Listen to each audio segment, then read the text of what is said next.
Hi guys! Share ko lang sa inyo yung aking Graham bar. 4 po yung aking nagawa dyan. 3 flavors po yung aking ginawa. Yung aking cookies and cream at saka yung ating mango, yung original flavor and chocolate. Kita nyo ang ganda ng ating sealer, diba? Ang cute din ng ating packaging. Mas lalong mainggan nyo po yung mga bata na bumili pag ganito po kaganda yung ating packaging, guys. Yung plastic natin na pambalo. At i-share ko din po yung mga nagsasabi sa akin dyan na ang swerte ko kasi ganito, marami akong discarding alam at nagre-reban pa ako, nagsiservice pa ako, marami akong pera, ganyan. Alam nyo guys, lahat naman tayo may chance talaga na umasenso sa buhay. Hindi ko naman sinasabi na umasenso na ako, mayaman na. Alam nyo, one step pa lang po yung naahon ko dito sa buhay ko. Danas na danas ko pa rin ngayon yung namumblema sa pera.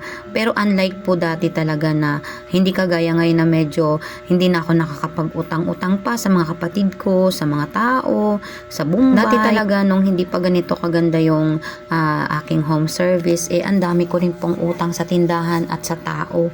Tapos ang dami ko rin pong ginawang diskarte sa buhay. Ako po ay nagtindahan din, nagtinda ng fishball kikiam. Diyos ko, ang dami ko rin pong ginawa para lang po umasenso at makatulong din sa asawa ko. Lahat naman tayo ay pwedeng magdumiskarte. Pero depende na lang po siguro yan sa tao kung tiyatsagaan nila.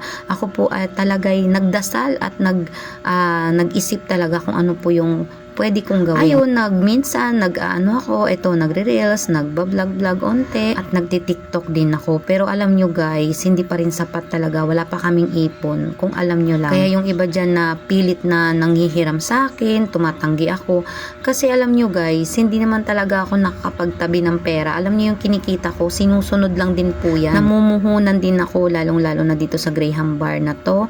Malaki din po ang puhunan nito. Alam nyo naman na mahal po yung ating mga binibiling ingredients dyan. Magsumikap lang po tayo, mag-isip ng paraan kung paano tayo makatulong sa asawa at sa ating pamilya. Hindi naman po uso ngayon na lalaki lang yung naghahanap buhay, kundi pwede rin tayong mga babae. At ayan, 3 flavor po yung nagawa natin. Ang cute ng ating packaging dyan.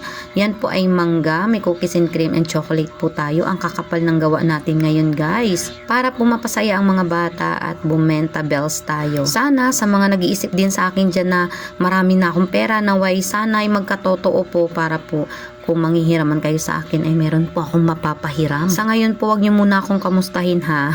Hanggang dito na lang. Bye!